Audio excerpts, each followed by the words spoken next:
alegria. Jesus está presente, Ele se faz presente, aleluia, louvado seja Deus. Meus amados e queridos irmãos, como nós falamos, hoje é um dia bastante especial. Nós estamos numa tarde especial para falar das grandezas de Deus. Eu quero deixar vocês bem à vontade para sentir a presença de Deus. E quando você sentir a presença de Deus, na impulsão do Espírito Santo, não é proibido dar um glória a Deus. Aliás, nós somos pentecostais, e quem faz parte do povo pentecostal, levante a mão e glorifica o nome daquele que vive e reina por toda a eternidade. Aleluia, louvado seja Deus. Amados, nós estamos em um culto evangelístico. Eu quero trazer uma palavra para vocês, e esta palavra eu coloquei como tema algumas realidades do Evangelho. Portanto, eu quero que vocês repitam comigo, diga em voz alta, algumas realidades do Evangelho. Por que algumas realidades do Evangelho? Porque, obviamente, nós não temos tempo suficiente para falar de todas as realidades do Evangelho da graça de nosso Senhor e Salvador Jesus Cristo. Meus amados irmãos, quero começar dizendo a vocês que o Evangelho de Jesus Cristo trata-se das boas novas de salvação no mundo imerso na mais completa perdição. O homem morto em seus pecados e delitos, segundo a Bíblia Sagrada, ele é escravo da carne, é escravo do sistema mundanizado, governado e chefiado por Satanás. Ele é filho da ira e caminha para a perdição. Está no reino das trevas e sob a potestade do diabo. Sem qualquer mérito existente nesse homem, Deus o amou. O próprio Deus caminhou na sua direção para reconciliá-lo consigo mesmo, mediante o sacrifício vicário de Jesus Cristo, nosso Salvador. O apóstolo Paulo, após ser alcançado pelo Evangelho da graça de Jesus Cristo, com a sua vida transformada, ele prega ao ar livre em um culto evangelístico. E na sua pregação, ele diz em alta voz: não me envergonho do Evangelho de Jesus Cristo, pois é o poder de Deus para a salvação de todo aquele que crê. Aleluia, louvado seja Deus. Pode glorificar o nome de Jesus. Paulo, ele fala: não me envergonho do Evangelho de Jesus Cristo. Meus amados, Paulo poderia se envergonhar do Evangelho por alguns motivos, e eu trago aqui 3 motivos. Primeiro, na época, o Evangelho era identificado como a história de um carpinteiro que sofreu uma vergonhosa morte, a morte de cruz. Em segundo lugar, o passado de Paulo era de perseguidor daqueles que defendiam o Evangelho da graça. Veja bem vocês, o que lhe dava menor respaldo entre alguns. E número 3, o Evangelho era desprezado pela alta sociedade política romana e por grande parte da sociedade comum e religiosa. Porém, mesmo nessas condições, nessas circunstâncias, Paulo não se emudece, ele não se esconde. Pelo contrário, ele sente-se honrado por anunciar as boas novas de Jesus Cristo e sentindo-se honrado por difundir o Evangelho da graça. Após ser alcançado pelo mesmo, ele prega num culto evangelístico dizendo: eu não me envergonho do Evangelho de Jesus Cristo, pois é o poder de Deus para a salvação daquele que crê. Aleluia, louvado seja Deus. Ouça-me, Paulo sentia-se ousado e de autoridade para falar aos romanos sobre tudo o que Jesus fez. Ele não se importou com o desprezo das pessoas e nem com aquilo que as pessoas falavam ou pensavam acerca de Jesus Cristo. Ele sabia que o seu passado não o mais condenava. Assim ele serve de inspiração para que sejam gerados novos defensores e propagadores do Evangelho da graça. Meus amados, nós, a exemplo de Paulo, não devemos também nos envergonhar do Evangelho da graça, visto que o Evangelho não é da terra, e sim do céu. Suas raízes é o amor de Deus pelo homem. Seu alcance é universal e sua aceitação é simples, é mediante a fé, e seu alcance é a salvação eterna. Portanto, você, eu, nós não podemos, a exemplo de Paulo, nos envergonhar do Evangelho da graça. Sabe por quê? Alguém lhe convidou para você estar aqui hoje neste culto evangelístico, porque esta pessoa também foi alcançada pelo Evangelho da graça e ela não se envergonha deste Evangelho. Por isso convidou você para que você também seja alcançado pelo Evangelho da graça de nosso Senhor e Salvador Jesus Cristo. Você pode glorificar o nome de Jesus? Aleluia, glórias ao nome do Senhor. Aleluia. Eu disse para vocês que nós falaríamos sobre algumas realidades do Evangelho, baseado no que Paulo está dizendo aqui. O Evangelho de Jesus Cristo é o poder de Deus. A primeira realidade do Evangelho que eu trago aqui para vocês é poder. Diga comigo, poder. Não diga mais alto, participa, diga poder. Paulo está dizendo que o Evangelho de Jesus Cristo é poder de Deus. Meus irmãos, o Evangelho é a dinamite de Deus. Esse poder explode corações de pedra, quebra barreiras e atravessa muralhas. Ele desconhece qualquer impossibilidade. O Evangelho entra em todas as culturas e quebra o muro de separação entre os povos. Entrou no palácio de Nero e conquistou o coração dos soldados da guarda pretoriana. Entrou nas muralhas de concreto do comunismo e alcançou o mundo. Entrou nas prisões e libertou encarcerados. Quando você abre o seu coração para o Evangelho, ele entra no seu coração, e não há coração de pedra que não seja quebrantado. Sua vida é transformada pelo poder do Evangelho.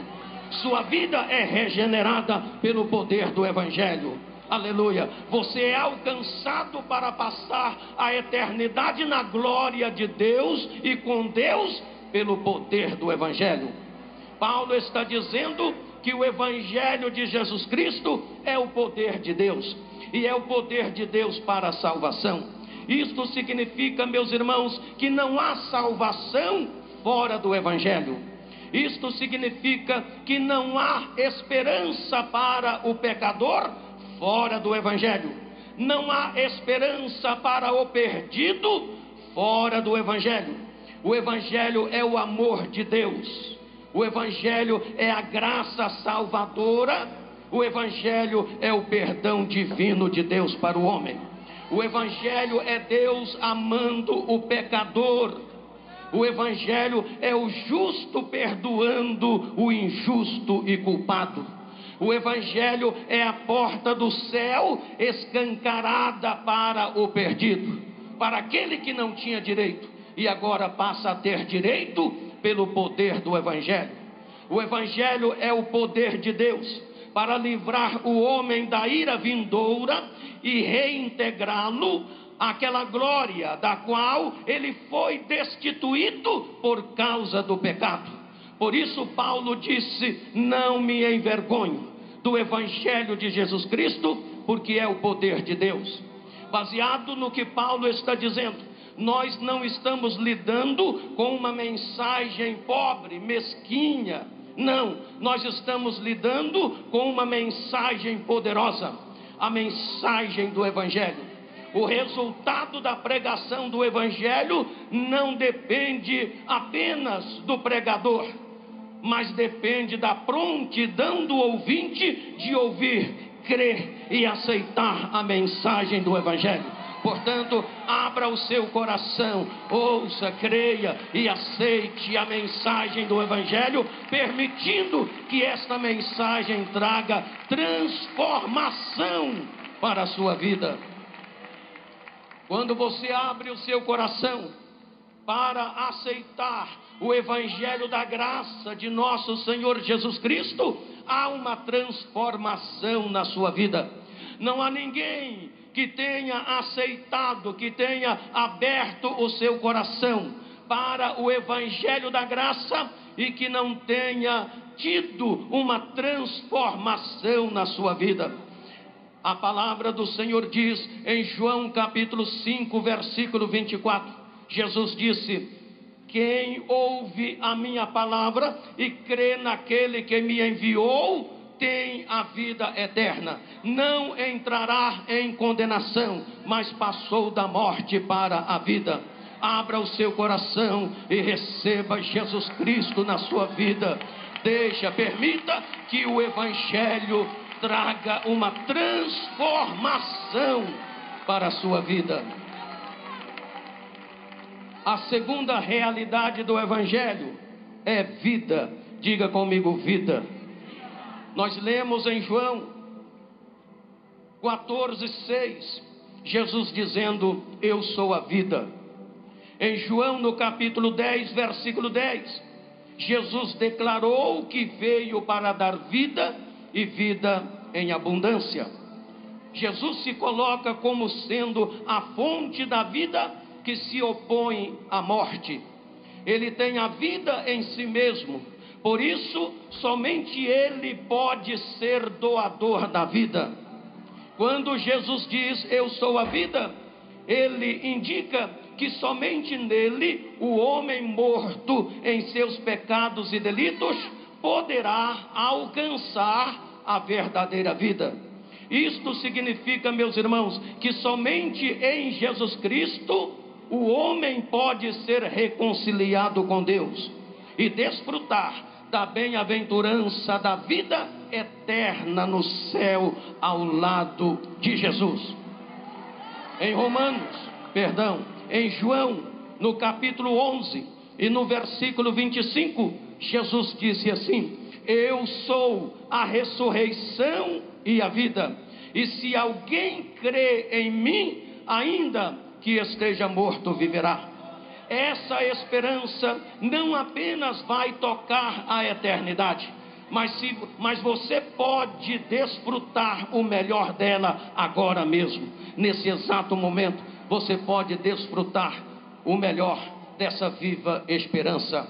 Só seremos realmente felizes com propósito na vida quando desfrutamos da vida em Cristo Jesus. A Bíblia Sagrada diz em João no capítulo 3 e no versículo 36, ouça: aquele que crê no Filho tem a vida, porém aquele que se recusa a crer no Filho não verá a vida, mas a ira de Deus permanece sobre ele. E lá nas epístolas, em 1 João no capítulo 5 e no versículo 12, nós lemos o seguinte: quem tem o Filho tem a vida, mas quem não tem o Filho de Deus não tem a vida.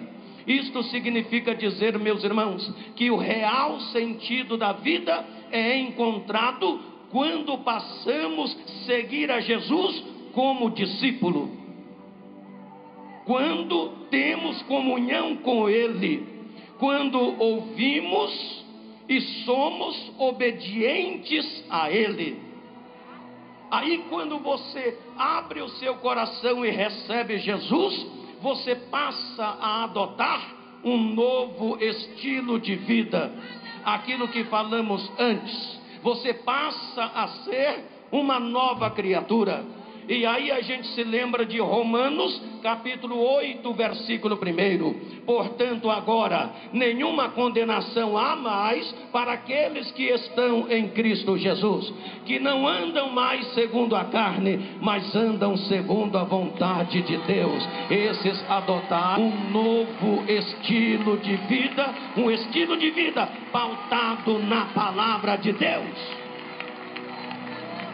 Aleluia, louvado seja Deus. Quantas pessoas têm medo da morte? Quantas pessoas pensam em suicídio? Infelizmente, quantos têm se suicidado? O índice de suicídio no mundo é muito alto e cresce a cada dia, porque tais pessoas não têm a qualidade de vida que o Evangelho de Jesus Cristo proporciona. Quando você passa a desfrutar da qualidade de vida que o Evangelho de Cristo lhe proporciona, você pensa diferente. Aí você, em relação à morte, você diz como Paulo: para mim o morrer é ganho e o viver é Cristo. Aleluia. O morrer é ganho e o viver é Cristo, porque você entende que a morte para você é o começo de uma nova vida, é o começo de uma nova vida, uma vida eterna com Deus. Aleluia. Quando você recebe Jesus Cristo, você está recebendo vida, você adota um novo estilo de vida. Outra realidade do Evangelho: verdade. Diga comigo, verdade. Quero que vocês digam com mais força, diga verdade. Jesus Cristo disse: eu sou a verdade. Meus irmãos, Jesus é a verdade absoluta, que não pode ser comparado a vãs filosofias. Em Romanos capítulo 3, versículo 4, a palavra diz: sempre seja Deus verdadeiro e todo homem mentiroso. E no texto que nós lemos, no segundo texto, no versículo 6 de 14 de João, Jesus disse: eu sou a verdade. Meus irmãos, o conceito da verdade vem desafiando a humanidade por milhares de anos. Ouça bem. Filósofos da antiga Grécia debatiam a natureza da verdade. Eles discutiam se ela é real e absoluta ou apenas ilusória. Hoje a mesma pergunta surge em várias situações. É de vital importância que achemos a resposta para esta pergunta, e ela está em toda a Bíblia Sagrada. Jesus disse: eu sou a verdade. Meus irmãos, os humanos podem andar em dúvidas e incertezas, porém Jesus não se equivoca. Ele não se equivoca. Ou seja, ele não se inequivoca. Ou seja, ele não se engana. Ele fala sobre a verdade como algo exato e objetivo. Ele fala que a verdade é a palavra de Deus revelada nele. Quando Jesus falou sobre a verdade, ele não estava falando sobre uma vaga abstração resultante de um pensamento humano, meditação, lógica ou de um debate. Ele não definiu a verdade em termos subjetivos, como uma coisa qualquer que você resolveria aceitar. Jesus definiu a verdade como um fato revelado e eterno. A palavra de Deus é verdadeira, independentemente do fato de você concordar ou não. A palavra de Deus é verdadeira, independentemente do fato de você aceitar ou não. A palavra de Deus é verdadeira, independentemente do fato de você crer nela ou não. Ela é verdadeira. Deus revelou a verdade como certa e absoluta. Deus não nos deu meramente ideias subjetivas para serem moldadas de acordo com os nossos caprichos. Não. Ele reprova qualquer distorção de modificação da Bíblia Sagrada para que elas se ajustem aos nossos caprichos. Jesus disse: eu sou a verdade. Ele é a verdade. Ele fala dizendo: eu sou a verdade. Ele fala que nós podemos e devemos conhecer a verdade. E ele fala que esta verdade liberta. Ele disse para os judeus que criam nele: conhecereis a verdade e a verdade vos libertará. Se pois o Filho vos libertar, verdadeiramente sereis livres. Jesus é a verdade que liberta. Ele é a verdade que transforma. Ele é a verdade que muda a sua vida. Ele é a verdade. Ele é a verdade. Aleluia, louvado seja Deus. Outra realidade do Evangelho: perdão. Diga comigo: perdão. Aleluia. Em 1 João capítulo 1, versículo 7, a palavra diz que o sangue de Jesus Cristo, o Filho de Deus, nos purifica de todo o pecado.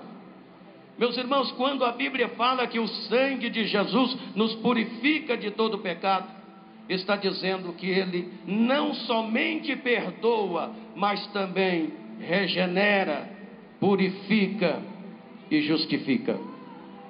Isto significa dizer que Ele tira o sentimento de culpa que o pecado traz. O pecado traz na nossa vida um sentimento de culpa.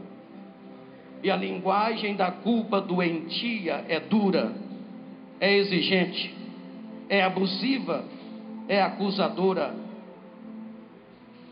é incriminatória, é condenadora e é reprovadora. É uma linguagem de punição severa que traz a sensação de que o céu está fechado para sempre para você. Porém, quando você recebe Jesus e aceita o perdão que o Evangelho de Jesus te proporciona através do sacrifício dele na cruz, então você é perdoado. E o perdoado não precisa mais carregar esse sentimento de culpa, tendo em vista que ele aceitou e abraçou o perdão oferecido. Por isso ele foi perdoado, ele foi regenerado, ele foi purificado, ele foi justificado. E a justificação é Deus perdoando os nossos pecados e tratando-nos como se nunca tivéssemos pecado. Quero dizer a vocês, e vocês sabem, eu só quero lembrar: Jesus veio exatamente para resolver o problema do pecado. E há muitas pessoas que são atraídas pelo pecado e estão vivendo debaixo da escravidão do pecado. O pecado, primeiro, ele atrai. Segundo, ele inflama. Terceiro, ele escraviza. Para você alcançar o perdão divino, você precisa primeiro reconhecer o pecado, segundo, confessar o pecado, e terceiro, abandonar o pecado.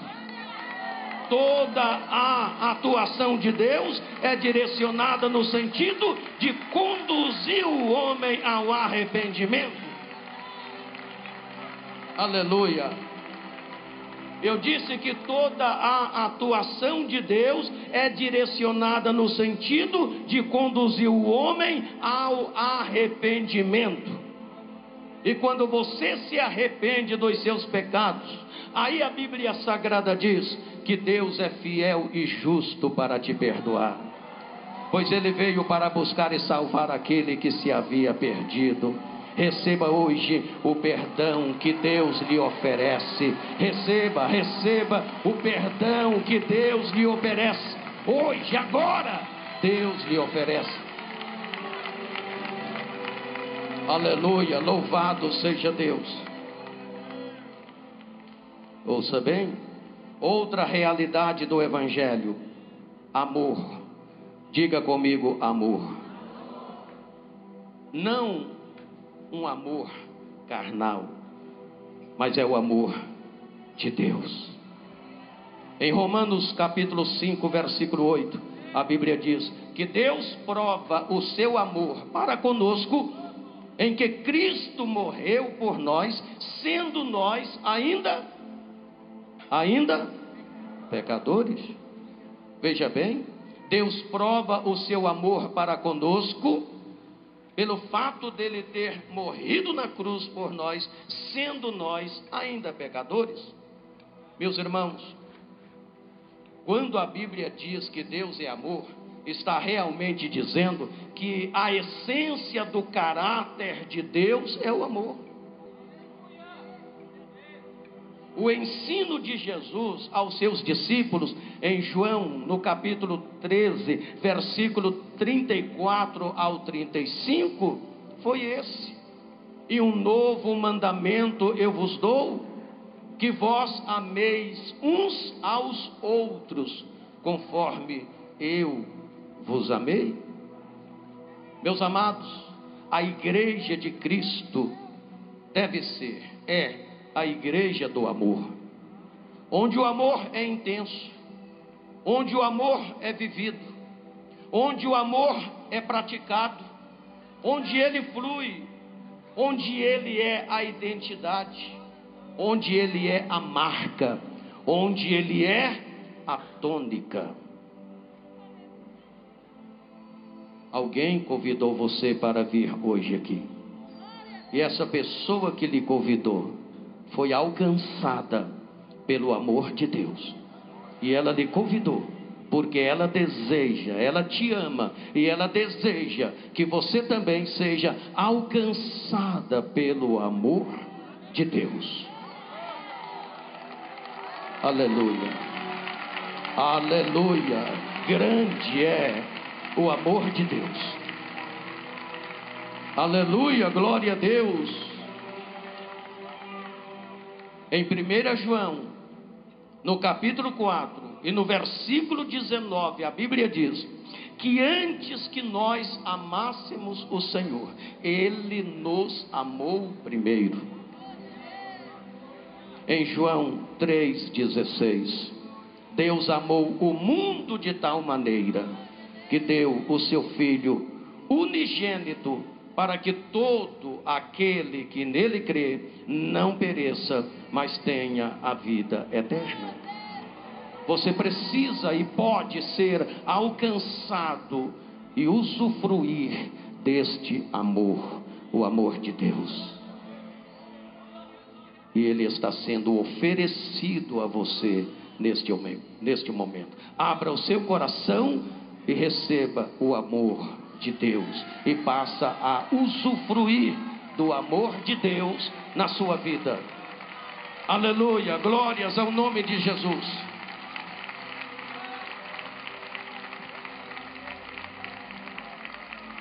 Ouça bem, outra realidade do Evangelho é a paz. Diga comigo, paz. Não, diga mais forte: paz. Eu estou caminhando para o final.